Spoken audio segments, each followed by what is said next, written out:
ఆవికి ముక్కులు కట్టింది పాలు తోలతే। হাই এভরিওয়ান, কেমন আছো তোমরা? আশা করি সবাই অনেক ভালো আছো। আবার অনেক দিন পর নিয়ে চলে এলাম একটা ব্রাইডাল মেকআপের টিউটোরিয়াল নিয়ে। তো এই ফার্স্ট টাইম আমি তোমাদের সাথে শেয়ার করব তোমরা নিজেরা কিভাবে পুরোপুরি কারোর হেল্প ছাড়া একটা ব্রাইড একা একা কিভাবে রেডি করতে পারবে। কারণ অনেক সময় হয়ে থাকে ব্রাইড যারা ব্রাইডাল বুকিং করে থাকে তাদের খুব একটা বাজেট বেশি হয় না, আবার সেই বাজেটে আরেকজন হেল্পিং হ্যান্ড নিয়ে যাওয়াও সবসময় সম্ভব হয় না। তো তাদের জন্য এই লুকটা আমি শেয়ার করছি। তো প্রথম থেকে সবটা আমি নিজে নিজে করেছি। এটা একটা শ্যুটের লুক ছিল, বাট স্টিল সেম প্রসেসগুলোই ব্রাইডালেও করতে হয়, তাই তোমাদের সাথে শেয়ার করে দিলাম। আর এখানে একটা অঘটন ঘটে গেছে, দেখতেই পাচ্ছ। আমি রিকর্ডের গ্রিপ প্রাইমারটা ইউজ করছিলাম ব্লেন্ড করার জন্য, হঠাৎ সেটা হাত থেকে আমার পড়ে গেছে। কিছুটা মডেলের হাতে পড়েছে, ও কিছুটা বাঁচিয়ে নিয়েছে, বাট আগেও আমার এর খারাপ অবস্থা হয়েছিল, পড়ে গিয়ে নষ্ট হয়ে গিয়েছিল। তো এটা আমি মেকআপের ক্ষেত্রে ইউজ করার থেকে বেশি পড়ে পড়ে নষ্ট হয়েছে, আর খুব তাড়াতাড়ি এটা শেষও হয়ে গেল আমার ইউজের থেকে বেশি। যাই হোক, আমি প্রথম থেকে কী কী স্টেপ করলাম সেগুলো তোমাদের একবার ছোট্ট করে বলে দিই। প্রথমে দেখো, আমি ফেসটাকে ক্লিন করে নিয়েছিলাম, তারপর আমি টোনার ইউজ করে নিয়েছি লাভ আর্থের, দেন আমি ময়শ্চারাইজার ইউজ করে নিয়েছি পন্ডসের জেল বেস, আর দেন আমি প্রাইমার ইউজ করেছি রিকোডের যেটা ম্যাটিফাইং প্রাইমার আছে সামারের জন্য, ওটা কিন্তু একদম বেস্ট প্রাইমার। তোমরা ওটাই ইউজ করো, কারণ প্রচণ্ড পরিমাণে যদি ফেস থেকে অয়েল সিক্রিয়েশন হয় ওই প্রাইমারটা কিন্তু অনেক পরিমাণে হেল্প করে। তারপর আমি কালার কারেকশান করে নিয়েছি, আইব্রোটা করে নিয়েছিলাম ফরএভার 52 এর আইব্রো জেল দিয়ে। দেন দেখো, আমি কালার কারেকশান করে নিয়েছি অ্যাফ্লেইজার প্যালেট থেকেই। ডার্ক, ওর খুব বেশি একটা পিগমেন্টেশন ছিল না ফেসে, তো যেহেতু ছোট্ট একটা মডেল আর পুরোটাই আমি নিজের মতো করে আর কি করেছি ওর ওপর, ও কিন্তু একদমই বাধা দেয়নি। আর ও যে মডেল সেটা আমিই আবিষ্কার করেছি, কারণ আমার মনে হয়েছে ওর মধ্যে সেই গুণগুলো আছে, ও প্রেজেন্ট করতে পারবে।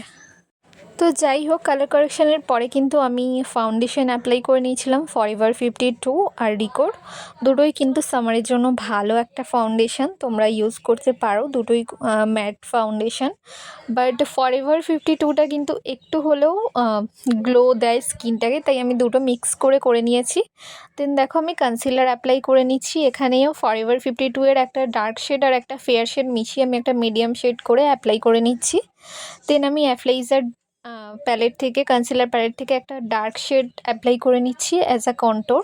ওর ফেসটা খুবই ছোট, তাই খুব বেশি একটা কন্ট্যুরের প্রয়োজন ছিল না, বাট স্টিল যেহেতু এটা একটা শ্যুটের লুক হচ্ছে, তো স্টেপগুলো কিন্তু খুব ভালো করে দিতে হবে যাতে ফেসটা খুব ভালোভাবে ওর শার্প বোঝা যায়।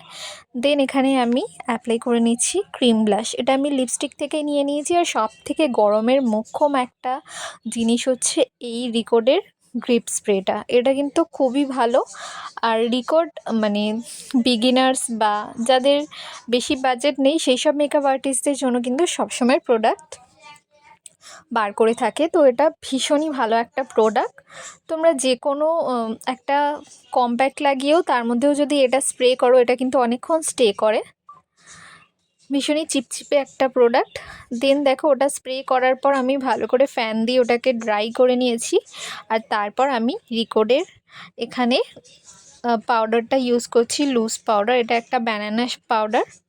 তো ফেসটাকে বেকিং করে নিচ্ছি, সাথে সাথে এক্সট্রা যেই জায়গাগুলোতে অয়েল সিক্রিয়েশন হয় সেই জায়গাগুলোয় আমি খুব ভালো করে অ্যাপ্লাই করে নিচ্ছি, যাতে ঘাম হলেও খুব তাড়াতাড়ি না জিনিসটা গলে যায়।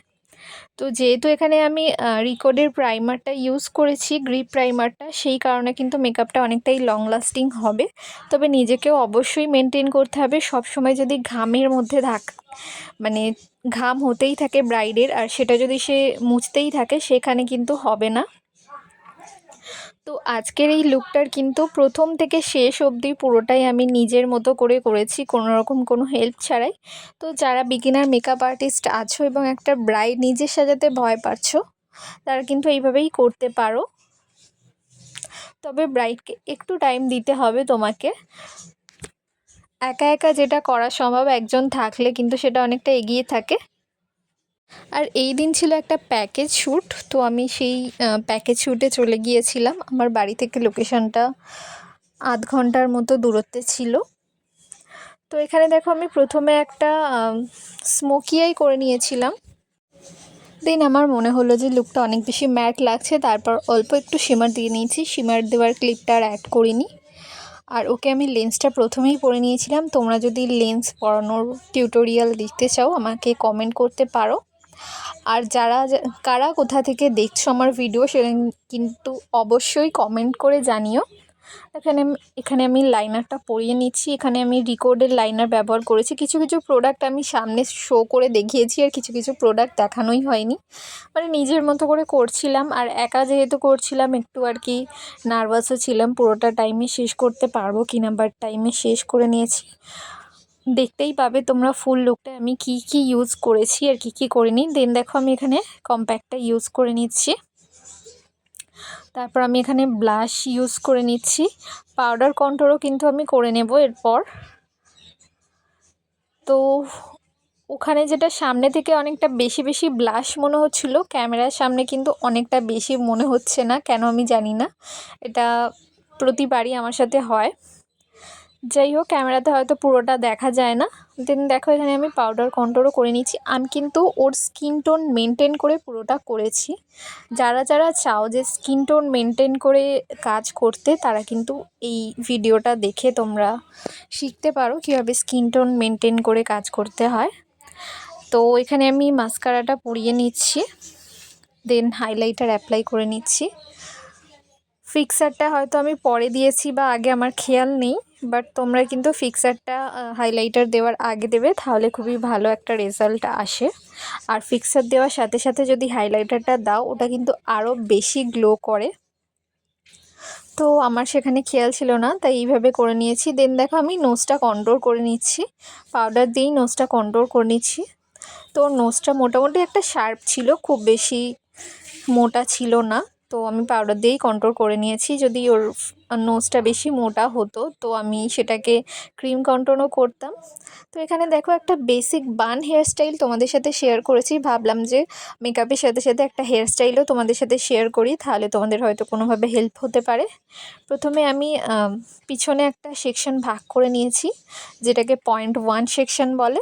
সেখান থেকে আমি একটা আলাদা পনিটেল করে নিয়েছিলাম। দেন একটা পাফের জন্য সেকশন রেখে দিয়েছিলাম। ধীরে ধীরে একটা একটা করে সেকশন নিয়ে সেখান থেকে আমি পাফ করে দিয়েছি। প্রথমে দু সাইড থেকে নিয়েছিলাম, দেন মাঝখান থেকে নিয়েছিলাম। তো পাফ সেকশনটা করে সেখানে আমি লক করে দিয়েছি। দেন আমি সাইড থেকে একটা পাফ করে নিচ্ছি। তো এটার জন্য স্ল্যান্ট সেকশন ইউজ করতে হবে। তো এটা ভালোভাবে আমি ব্যাককম করে তারপর স্প্রে দিয়ে ভালো করে ব্যাককম ফ্রি করে নিতে হবে কম্বের সাহায্যে। তো ওখানে জি কমটা ব্যবহার করতে হয়। তো এখানে দেখো মোটামুটি এক সাইড ডান। তো আমি এক সাইডেরই দেখিয়েছি, দু সাইডের দেখালে অনেকটাই লেট হয়ে যেত, ভিডিওটা এমনি অনেকটা বড় হয়ে গেছে। তো এখানে দেখো ভালো করে কোম করে তারপর কিন্তু স্প্রে দিয়ে, শাইন স্প্রে দিয়ে ভালো করে সেটাকে লক করতে হবে, যাতে কোনো রকম বেবি হেয়ার বা কোনো কিছু মেসি ব্যাপার যেন না শো করে।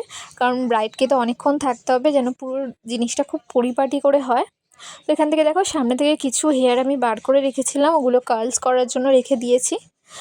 তো সামনেটা একটু উঁচু লাগছিল, মডেল আমাকে বলছিল, তো সেটাকে আমি ঠিক করে নিয়েছি। তোমরা এবার দেখতে পাবে পুরো লুকটা। ওকে কিন্তু প্রচণ্ডই মিষ্টি লাগছে এই লুকে। এর মধ্যে লাইন্স করলে আরও ভালো লাগতো, বাট অতটা টাইম ছিল না, যেহেতু আমি পুরোটাই একা করেছি কোনো রকম কোনো হেল্প ছাড়াই।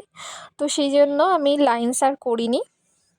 দেন এখানে আমি 19 নম্বর টং দিয়ে কার্ল করে নিচ্ছি। আর তোমরা কার্ল করার সাথে সাথে কিন্তু হাতটা ঠিকভাবে ধরে রাখবে আর তারপর স্প্রে করবে। আমি এখানে স্প্রেটা করে নিই, তাই কার্লটা খুলে গেছিলো। দেন সেকেন্ড টাইম আমি আরেকবার কার্ল করে নিয়েছিলাম, সেটা তোমাদের সাথে দেখাইনি। তো এখানে দেখতে পাচ্ছ কার্ল করার পর আমি ছেড়ে দিয়েছিলাম, তো সেই কারণে কার্লটা কিন্তু খুব একটা লং স্টে করেনি, আমাকে আবার কিন্তু কার্ল করতে হয়েছিল। যাই হোক, এখানে দেখো কার্ল করা কমপ্লিট। ওর চুলটা যদি আরও ছোটো হতো, আরও কার্লসগুলো কিন্তু দেখতে বেশি সুন্দর লাগতো সামনে থেকে পরলে। যেহেতু চুলটা অনেকটাই লম্বা, ছোট ছোট কার্লস খুব একটা আসছিল না। তো তোমরা দেখতেই পাচ্ছ ওর ফেসে মোটামুটি কমপ্লিট হয়ে গেছে সব কিছু। এরপর আমি স্প্রে দিয়ে পুরোটা করে নিচ্ছি। এখানে আমি টাফটের 5+ হোল্ড স্প্রেটা ইউজ করেছি। তোমরা টাফটের ব্ল্যাকটাও ইউজ করতে পারো, বাট একটু বেশি পরিমাণে দিতে হবে, আর যাদের কাছে প্রফেশনাল আছে তাদের জন্য তো আরোই ভালো। তো এখানে দেখো ফুল লুকটা কমপ্লিট হয়ে গেছে। আর এখানে যে মুকুটটা আমি ইউজ করেছি সেটা কিন্তু আমি নিজের বানানো একটা মুকুট। তো দেখো আমি তারপর পিছন দিয়ে জুঁই ফুল অ্যাড করে নিলাম, দেন টিপ পরিয়ে নিয়েছি, আর এখানে আমি ওড়নাটা পরিয়ে নিচ্ছি। তো এখানে আমি যেই ড্রেস জুয়েলারি যা যা ইউজ করেছি সমস্তটাই কিন্তু নিজের মতো করে কাস্টমাইজ করে নিয়েছি। শাড়িটা মডেলের ছিল, আর যা যা যাবতীয় দেখতে পাচ্ছ জুয়েলারি, তারপর ওড়না, মুকুট, ব্লাউজ সমস্ত কিছু আমার ছিল। তো কিছুটা নিজের এবং কিছুটা মডেলের থেকে কালেক্ট করে এইভাবে আমি করে নিয়েছি পুরো লুকটা। আর ও কিন্তু যে ফার্স্ট টাইম শ্যুট করলো সেটা কিন্তু একদমই মনে হচ্ছে না, ওর মধ্যে সেই ব্যাপারটা আছে, সেই কারণেই আমি ওকে মডেল হিসেবে সিলেক্ট করেছিলাম। তো দেখতে পাচ্ছ এখানে মোটামুটি লুক সমস্ত কিছু কমপ্লিট হয়ে গেছে। লিপস্টিকটা পরালেই কিন্তু ফুল লুকটা একদম কমপ্লিট হয়ে যাবে। তোমরা কিন্তু দেখে অবশ্যই জানাও যে লুকটা কেমন হয়েছে। তো এখানে আমি সমস্ত কিছুই তোমাদের সাথে শেয়ার করেছি ভিডিওর মাধ্যমে। এখানে জুয়েলারিগুলো আমি পরিয়ে নিচ্ছি। ওর মুখটা যেহেতু ছোট্ট ছিল, একদম ছোট্ট মিষ্টি একদম পুতুলের মতো লাগছিল। তোমাদের ওকে কেমন লাগছে সেটা কিন্তু অবশ্যই জানো। এখানে লেন্স কিন্তু ও পরেছিল, সেটা ভালোভাবে খুব একটা বোঝা যাচ্ছে না। আর এখানে দেখো আমি চোকার পরিয়ে নিচ্ছি। চোকারটা ওরই ছিল, কিছু কিছু জুয়েলারি ও এনেছিল আর কিছু কিছু জুয়েলারি তোমরা দেখে জানাও লুকটা কমপ্লিট হওয়ার পর ওকে কেমন লাগছে। আমি কিন্তু একদমই ওর স্কিন টোন থেকে একটুও বেশি ফেয়ার করিনি, পুরোটা যেরকম ওর স্কিন টোন ছিল সেই অনুযায়ী পুরো লুকটা রাখার চেষ্টা করেছি। আর এখানে আমি কলকা করে নিয়েছি, কলকাটাও কেমন হয়েছে তোমরা কিন্তু অবশ্যই জানিও।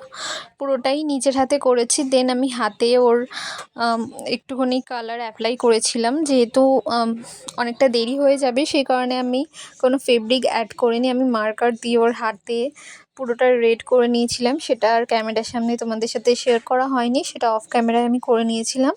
যেহেতু প্রচুর কিছু কাজ থাকে, সবটা ক্যামেরার মধ্যে শেয়ার করা হয় না, শাড়ি পরানো থেকে অনেক কিছুই থাকে। তো এখানে দেখো মোটামুটি সব কিছু কমপ্লিট একদম হয়ে গেছে। টিকলিটা আমি ঠিক করে সেট করে নিচ্ছি। তো এই হলো ওর ফাইনাল লুক। ও কিন্তু হয়তো কাউকে ফোন করতে বা ভিডিও করতে ব্যস্ত ছিল। আর এখানে হচ্ছে ফটোগ্রাফার এসে গেছে, তো এখানে শ্যুট চলছে। পিছনের ব্যাকগ্রাউন্ডটা কিন্তু ভীষণই সুন্দর ছিল। এই ব্যাকগ্রাউন্ডে ফটো তোলার আমার অনেক দিন ধরে ইচ্ছে ছিল, তাই আমি এই প্যাকেজ শ্যুটটা করেছিলাম। বেশিরভাগ সময় আমি নিজের মতো করে শ্যুট করি, অন্য কাউকে জোগাড় করে, বাট এইবার আমি প্যাকেজ শ্যুটটা করলাম। তো বেশ ভালো একটা এক্সপিরিয়েন্স ছিল।